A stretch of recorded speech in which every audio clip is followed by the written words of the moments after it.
Hello everyone, once again welcome to my YouTube channel. तो आज की वीडियो में करने जा रहे हैं क्लास 9 साइंस की बुक का चैप्टर एटम मॉलिक्यूल्स। तो भाई चीज बता दो, मैं चैप्टर 3 एंड चैप्टर 4 दोनों को ही मिलाकर रखाऊंगी ताकि दोनों आपस में इंटर रिलेटेड है। ठीक है, चैप्टर 4 की में कुछ बातों की जरूरत है, उसे हम कैप्चर करेंगे, चैप्टर 3 में डालेंगे एंड दोनों ही सारे कंप्लीट करेंगे। तो ये वीडियो बहुत सारे पार्ट्स में होंगी बिकॉज एक वीडियो में हम पूरा चैप्टर कंप्लीट नहीं कर सकते।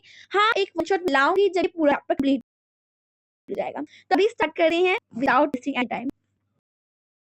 चलो, तो देखो क्या लिखा है यहाँ पे।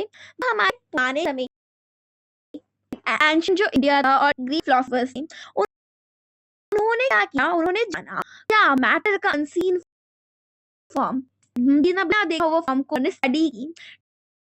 ठीक है, उन्होंने 500 बीसी के अराउंड, बीसी क्या होता है बिफोर क्राइस्ट, 80 आफ्टर दैट है। तो उन्होंने अराउंड 500 बीसी उन्होंने आइडिया निकाला about the divisibility of matter. ठीक है, तो जो हमारे इंडियन फिलोसफर थे जिनका नाम था महर्षि कर्नाड, उन्होंने क्या बोला, उन्होंने बोला अगर वो मैटर ले ली, उन्होंने बेसिकली बोला कि अगर मैं पदार्थ ले लूं और मैं उसे तोड़ता जाऊं स्मॉलर एंड स्मॉल पार्टिकल में, एंड अल्टीमेट स्टेज आएगी जब वो पार्टिकल इतना स्मॉल हो जाएगा कि हम उसे उसके अलावा उसके बियॉन्ड और फर्दर डिवाइड नहीं कर पाएंगे और उसे डिवाइड नहीं कर पाएंगे, ऐसा पॉसिबल ही होगा डिवाइड करने पे, है ना। तो उन्होंने उस पार्टिकल का नाम दिया परमाणु। परमाणु मतलब क्या, एटम यार, एटम। दूसरे हमारे फिलोसफर आए जिसका नाम था प्रत्यायमा, इन्होंने भी यही बोला कि यार एटम तक सही है, जो तुमने बोला आपकी बात एकदम 100% सच है, लेकिन ये जो एटम है ना, ये फ्रीली नहीं रहते, यानी ये इनका जो एग्जिस्टेंस है स्टेट ऐसे नहीं रहती, ये ग्रुप्स में रहते हैं और ये नॉर्मली एग्जिस्ट करते कंबाइंड फॉर्म में, ये ग्रुप में रहते हैं। तो उन्होंने ये बात कही, ठीक है, और उसका नाम था क्या, मॉलिक्यूल्स। तो अब आगे देखेंगे हम, ठीक है। और उसी से ईरान में क्या हुआ, और एक ग्रीक फिलोसफर्स, ये दोनों इंडियन फिलोसफर भैया, इन्होंने हिंदी में अपनी सारी बातें कह दी। उसके बाद आए हमारे डेमोक्रिटस एंड ल्यूसिफर। इन दोनों ने कहा कि भाई अगर हम कोई एक मैटर ले लें और डिवाइड करें, if it a matter, if we go on dividing matter, a stage will come when particle obtain and not be divided further। एक स्टेज आएगी जब हम उसे डिवाइड नहीं कर पाएंगे उसके बाद। तो डेमोक्रिटस ने इंडिविजुअल को इंडिविजुअल, लेकिन बाद में हम डिवाइड कर दिए इलेक्ट्रॉन प्रोटॉन न्यूट्रॉन में, हम चैप्टर 4 पढ़ेंगे, एटम दिया। एंड एटम का मतलब ही होता है भैया इंडिविजुअल। ठीक है, अब एक बार आओ, महर्षि कर्नाड ने यही बोला कि अगर मैं पदार्थ ले लूं तो और एक स्टेज आएगी उससे हम उसके अलावा फिर उसके बाद नहीं तोड़ पाएंगे, उसका नाम था परमाणु। अब उसका इंग्लिश में ट्रांसलेट कर दिया भैया इन लोगों ने, डेमोक्रिटस एंड ल्यूसिफर ने। ठीक है, तो लोगों को लगा कि भैया इन्होंने डिस्कवरी किया एटम की, है ना। तो उन्होंने एक बात की थी, अब ये सभी क्या थी, फिलोसॉफिकल कंसिडरेशन था, यानी कंसीडर किया कि हाँ ऐसा हुआ है, कभी इन पे एक्सपेरिमेंटल वर्क नहीं किया गया था। वही है, एक्सपेरिमेंट किए नहीं गए, है ना। आइडिया को लाइक फिलोसफीज की तरह रखा गया कि हाँ ऐसा होता है, किसी ने इसके ऊपर वर्क नहीं किया, प्रूव नहीं किया, है ना। तो अब इसको प्रूव किया कब था वो हम देखेंगे, है। 18th सेंचुरी खत्म होने वाली एंड होने लगे, हमारे साइंटिस्ट क्या हुए, उन्हें एलिमेंट एंड कंपाउंड्स के बीच में डिफरेंस पता चले, जो चैप्टर में पता, मतलब हमने पढ़ा, हमने नहीं पढ़ा था, आप लोगों ने पढ़ा, ठीक है, बेसिक सबने अपना पता है। एंड में हमने इंटरेस्ट आने लग गया, हमको इंटरेस्ट आने लग गया किस चीजों में, भाई कैसे कैसे क्यों ये एलिमेंट कंबाइंड होते हैं, जब ये कंबाइंड होते हैं तो क्या होता है। तो ये सब हमारा इंटरेस्ट आने लगी, है ना। और उसी समय एक व्यक्ति है जिनका नाम है एंटोइन एल लॉइस, इन्होंने केमिकल साइंस में ब्रांच की। तो हमारे एंटोइन एल लॉइस है जिन्होंने केमिकल साइंस में एक फाउंडेशन लेके और अपने दो important law of chemical combination को किया। दो ही है, पढ़ना है तुम्हें, आज तुम 10th क्लास में और पढ़ोगे, हाँ। तो दो कौन से, फिर कैसे एटम कंबाइन होते हैं उसके बारे में बात की, ठीक है। चलो देखते हैं, तो लॉ ऑफ केमिकल कॉम्बिनेशन देखना है। तो दो लॉ है बेसिकली जो एंटोइन एल लॉइस ने दी थी, ठीक है। एंड किसने दी थी, इनका नाम पता क्या है, जोसेफ एल फ्रॉस्ट। ठीक है, मैंने फ्रॉस्ट ही पढ़ा है, नहीं कैसा नाम दे रहा है, बड़ा अजीब नाम है इन साइंटिस्ट का।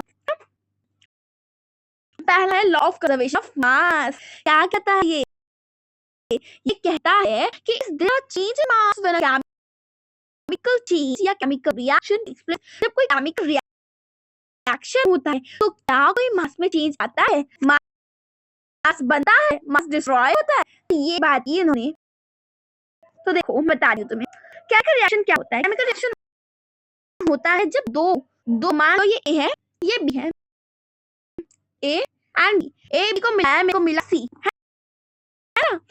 अब ये जो ए बी का रिएक्शन करा मैंने, ए एंड बी जब मैंने मिलाया, मिक्स किया रिएक्शन करवाई, तो मेरे को मिला सी।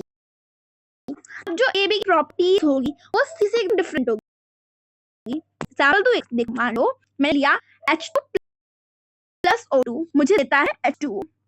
अब ये H2 क्या है, हाइड्रोजन है, एंड हाइड्रोजन क्या एक कंबस्टिबल गैस है। ऑक्सीजन क्या करता है, उस कंबस्टिबल को सपोर्ट करता है, आग लगवाता है, आग। एंड जो वाटर मिलता है वो तो भाई आग को बुझा देता है, पुट आउट फायर। तो ये आप देख सकते हो कि इस दोनों प्रॉपर्टी से डिफरेंट बन गया वाटर, लेकिन रिएक्शन इन दोनों के बीच हुई थी। इन जैसे मिलना यानी कि नहीं मिला, कुछ और ही मिल गया, है ना, पर ये नहीं मिला। ठीक है, एक कंपाउंड की एक टाइप की प्रॉपर्टीज आपने पढ़ा था, याद था करो भाई, सब रिलेट किया करो, इंटररिलेटेड है सब कुछ। चलो देखते हैं एक्सपेरिमेंट क्या है। एक्टिविटी रिपोर्ट में क्या कहता है, आपको इन सेट में से एक्स में से कोई भी एक लेना है, ये सेट ले लो या ये ले लो या ये ले लो, कोई भी सेट ले लो, ठीक है। कॉपर सल्फेट है, सोडियम कार्बोनेट, ये सब बनाना सीख जाओगे, कैसे के फॉर्मूलेस बनते सब सीखेंगे इस चैप्टर में। बड़ा इंटरेस्टिंग चैप्टर है, बहुत इंपॉर्टेंट भी है, हार्ड लगता है लेकिन बहुत सी है। बेरियम क्लोराइड है, सोडियम सल्फेट है, लेड नाइट्रेट है, सोडियम क्लोराइड, ठीक है। आपको क्या करना है, 5% solution of any one pair of substance listed under X and Y in 10 ml water। आप क्या करना है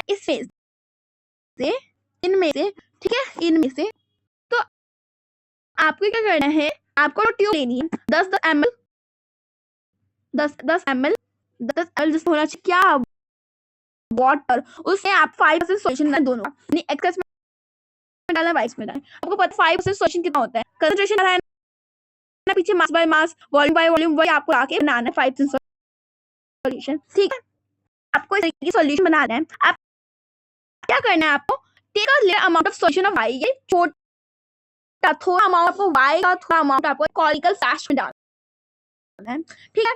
कॉनिकल फ्लैश क्या होता है, ये देखो, ये होता है कॉनिकल फ्लैश, ये ठीक है, ये फ्लैश होता है, इसके अंदर आपको ये y वाला सॉल्यूशन डालना है और एक ट्यूब ले लेनी है, ठीक, इसे हम इग्निशन ट्यूब बोलते हैं, इग्निशन ट्यूब। इसके अंदर आपको एक्स वाला सॉल्यूशन डालना है एंड एक थ्रेड की हेल्प से इसमें लटका देना है विद द हेल्प ऑफ कॉक की हेल्प, ताकि ये मिक्स ना हो, ठीक है। इस तरीके से आपको डालना है, मैंने सब बता दिया, आप ये सब पढ़ लेना आप लोग, है ना। ये बता देना, हैंग कर देना, लटका देना केयरफुली ताकि वो मिक्स ना हो। कॉक लगा देना उसके फ्लास्क में, या फिगर में देखिए अनुसार, यहाँ पे आगे देखो, आगे क्या है, ये है ignition tube contain egg solution, है ना, and in a conical flash contain Y solution, यही है लगभग, है ना। आप क्या करना है, आपको वेट करना है, इसका वेट करना है, तौलना है कंटेंट को। अब आपको करना है लाइक फिल करना है, गिराना है, ठीक है, ताकि दोनों आपस में मिक्स हो जाए, यानी रिएक्शन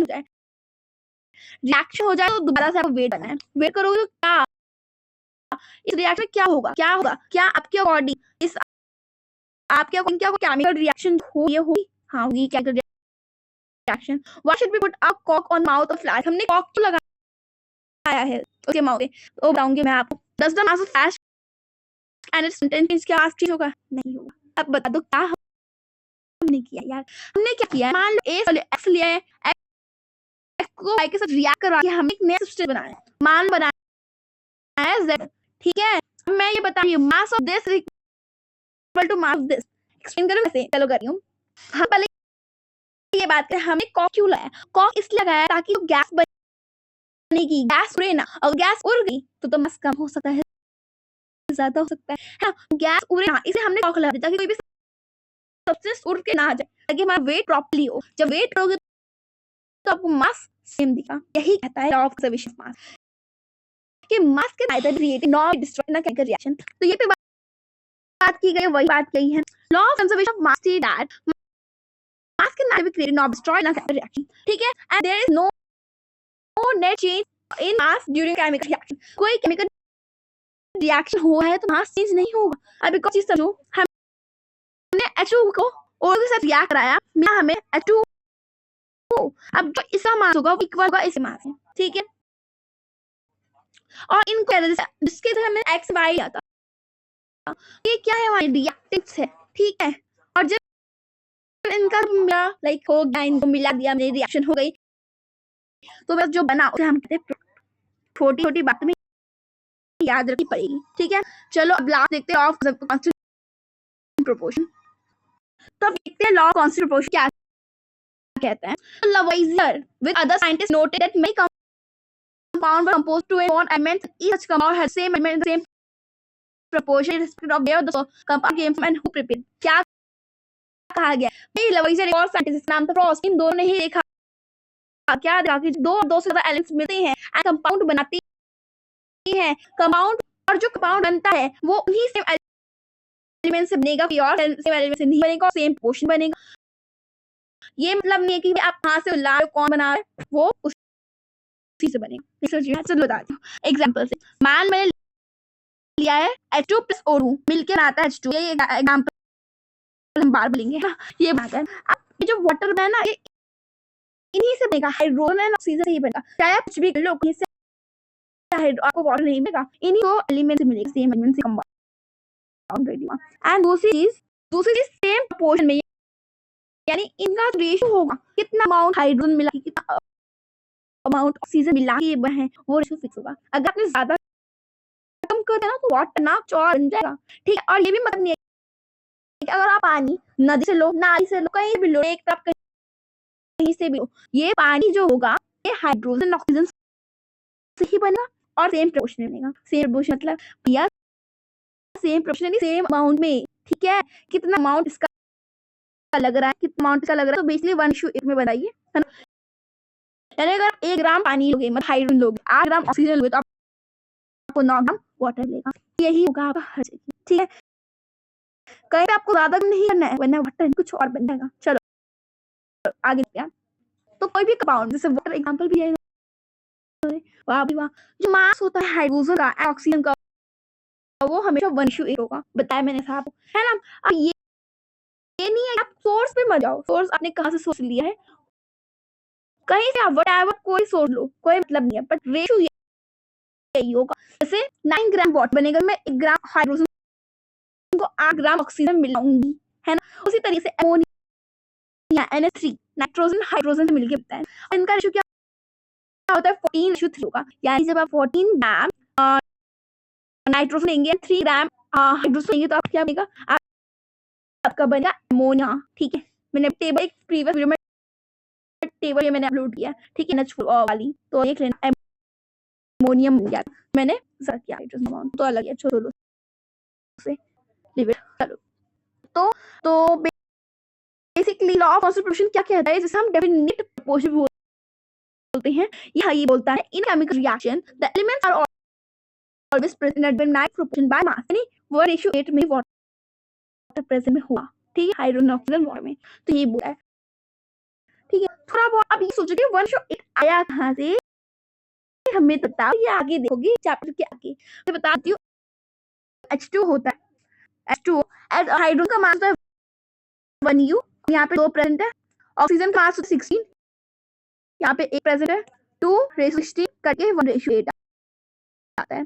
अब बाकी तुम सीखोगे आगे बनाना, आगे एक वीडियो देखना तब सीखोगे, ठीक है।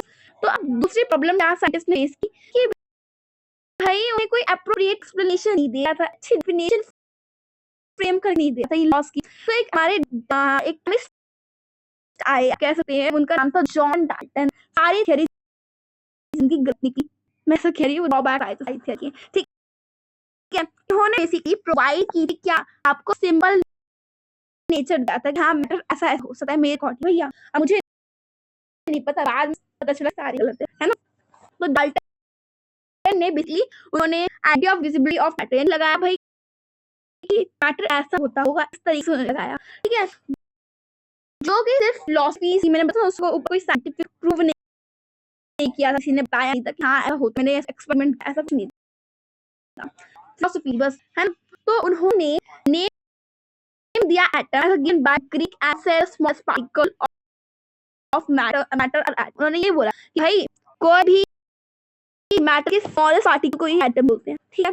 उनकी theory basically law of chemical combination पे ही बेस थी, जो उसने दी थी एंटोनियल बॉयज ने दी। तो Dalton atomic theory basically explain क्या करती है हमें, law of constant, law of conservation of mass and law of defined proportion and constant motion, यानी लॉ ऑफ लाइक ऐसा कॉम्बिनेशन ऑफ मास, ठीक है, जो ये क्या होता है यहाँ पे केमिकल कॉम्बिनेशन, ठीक है, उस पे बेस थी। इसके बारे में लिखा है, देख लो क्या है। जॉन डाल्टन बहुत ही लाइक पूर वीवर फैमिली से बिलोंग करते, इंग्लैंड के 1776 में लाइक बॉर्न हुआ था। एंड उन्होंने अपना करियर एज टीचर लगाया था, ठीक है। जब 12 साल के थे तब से ही उन्होंने पढ़ाया था। 7 इयर्स के बाद उनके स्कूल प्रिंसिपल थे, ठीक है। इस स्कूल प्रिंसिपल एक स्कूल प्रिंसिपल बन गए, ठीक है। और 1793 में डाल्टन ने लाइक मैनचेस्टर में लाइक टीच किया क्या मैथमेटिक्स, ठीक है, and like physics chemistry in college पढ़ाया उन्होंने, ठीक है। एंड उन्होंने most of time they teaching and judging, उन्होंने लाइक अपना पूरा time he teaching and searching में बिताया था। और उन्होंने 1808 में अपनी एटॉमिक थ्योरी प्रेजेंट की।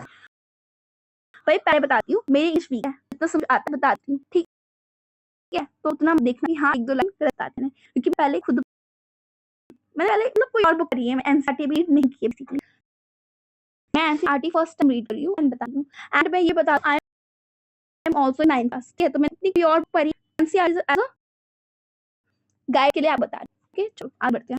तो according to Dalton atomic theory सारे ही मैटर, चाहे वो एलिमेंट हो, कंपाउंड हो, मिक्सचर हो, सभी स्मॉल पार्टिकल्स से मिलकर बने होते हैं, जिसका नाम है। तो कुछ पोस्टुलेट्स कुछ कह सकते हो लाइनें थी उनकी थ्योरी, वो ऐसे थी सारे ही मैटर टाइनी पार्टिकल्स से मिलकर बने एटम, जिनका नाम है, जो कि केमिकल रिएक्शन पार्टिसिपेट करते हैं, ठीक है। एटम जो है बहुत इंडिविजुअल पार्टिकल है, जिसको हम ना ही क्रिएट करते ना ही डिस्ट्रॉय कर सकते केमिकल रिएक्शन में। सेम बात थी, mass can neither be created nor destroyed, वैसे ही atom can neither be created nor be destroyed, यही बात की। क्योंकि एटम में अगर आप एटम का मास कर रहे हो, सेम ही तो आते हैं, एटम लो या मास लो, ठीक है। और देखो atom of a given element, किसी एक एलिमेंट है, सोने एलिमेंट में सोने ही एटम होंगे, इनकी सेम प्रॉपर्टी होगी, ठीक है, सेम मास होगा, वही बोला गया है identical in mass and chemical properties, ठीक है। आप कोई भी एलिमेंट ले रहे हो, उसके जो एटम होंगे वो सेम होंगे और उनकी केमिकल प्रॉपर्टी सेम होंगी। और वही बोला गया है यहाँ पे, एटम कोई डिफरेंट एलिमेंट है, उनके डिफरेंट मास होंगे एंड डिफरेंट केमिकल प्रॉपर्टी। जब लोहे का लो, सोने का लो, अलग प्रॉपर्टी है, अलग एटम, ये बात ही ये गलत चल गए, दोनों ही बात गलत है उनके, बाद में हम एटम बाय करते हैं स्मॉल होल नंबर, आप एक आधे अधूरे बाय नहीं होते, ठीक है। जैसे H2O है, H2O या आप हाइड्रोजन का दो एटम, ऑक्सीजन का वन, तो ये एक ऐसे सेम लाइक ऐसे बोलते हो कि आधे अधूरे नहीं होते। आप कहो कि आधा एटम लिया मैंने हाइड्रोजन का, पुनः एटम लिया ऑक्सीजन का, वाटर बनाया, ऐसे नहीं होता है। पूरे होल नंबर्स आपको ले जाते हैं, ठीक है।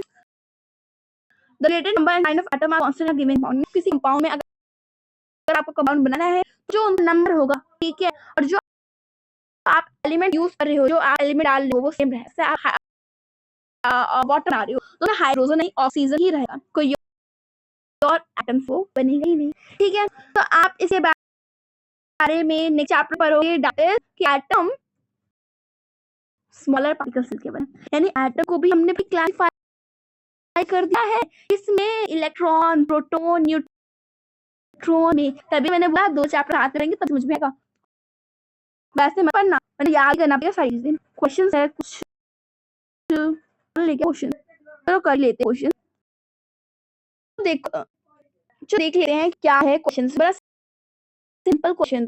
देखो एक रिएक्शन में हमने 5.3 ग्राम लिया था सोडियम कार्बोनेट का, जो कि रिएक्ट किया है 6 ग्राम एसिटिक एसिड से, और प्रोड्यूस क्या किया है 2.2 gram of carbon dioxide, 0.9 gram of water and 8.2 gram of sodium acetate. आपको शो दैट करना है, so that these observation are in agreement with law of conservation of mass। तो मैंने बताया क्या होता है, mass of reactant is equal to mass of product, ठीक है।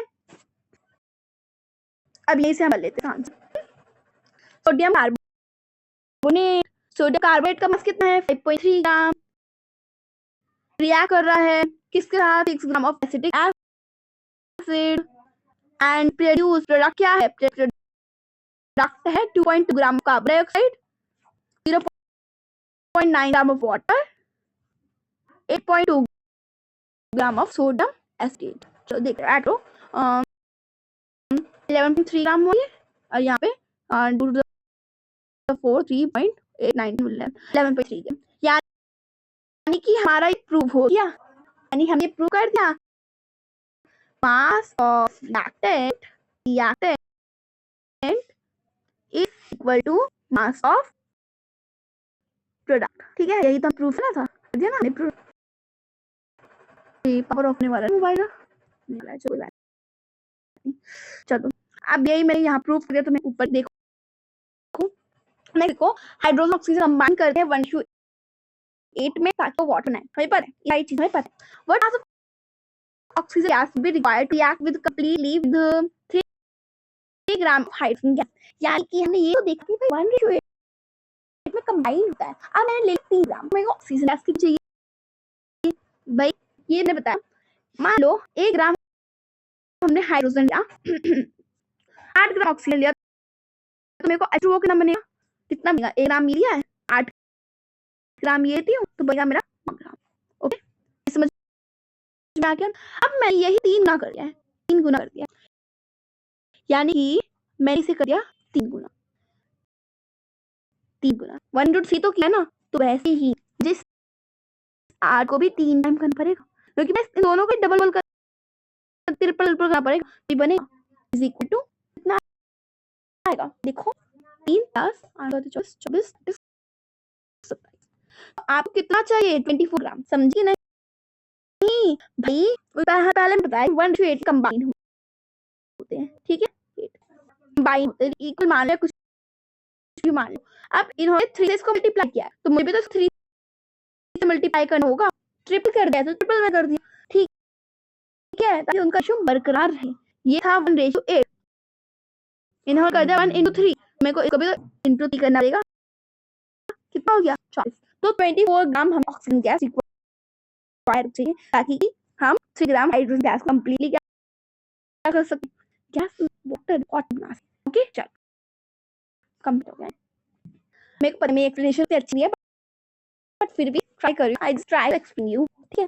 तो कौन सा पोस्टुलेट डाटा एटॉमिक थ्योरी का बताता है, लॉ ऑफ कंजर्वेशन ऑफ मास, मैंने बता दिया था, सेकंड बात है ना शायद, हां सेकंड बताया मैं कि भाई atom neither create nor destroy और mass can neither create nor destroy, and second postulate clear ना आप लोग, काफी अच्छी इंग्लिश होगी आपकी मेरे से, तो आप लेना पोस्टुलेट, ठीक है। स्पेलिंग में गलत लिखा, आई थिंक पता नहीं मेरे को नहीं कंप्लीटली पोस्टुलेट नहीं लिखी है, मेरे को लगता है गलत सही लिख रहे हैं।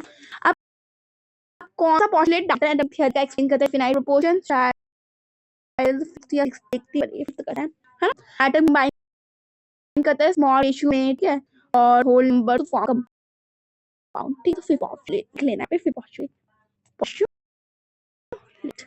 I hope guys, I hope कि आपको यहाँ तक का पहला है। नेक्स्ट देखेंगे 3.2 that is what is atom, and बहुत चीजें करनी है अभी में, आज चैप्टर कंप्लीट होगा, तो चैप्टर लेंदी है बट इजी है, नथिंग। मोल कंसेप्ट हटा दिया है, बहुत लाइक बच्चों को बुरा लगता था, लेकिन हटा दिया गया आप में, मोल कंसेप्ट आई थी, तो चैप्टर इजी है एंड हर बार चैप्टर हम करेंगे तो साथ ही में चैप्टर कंप्लीट, ठीक है।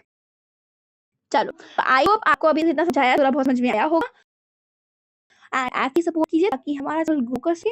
Thank you for listening carefully, और यहाँ तक बने हो तो अच्छा तो प्लीज लाइक करना, कमेंट करो जो ज्यादा से ज्यादा, ताकि मेरे को मोटिवेशन मिले एंड मैं आपके लिए फर्दर वीडियोस बनाती रहूं, ताकि आपकी भी हेल्प हो सके एजुकेशन में, ठीक है। तो मैं अगली वीडियो में नेक्स्ट पार्ट लेकर आऊंगी। Thank you, have a nice day, good night.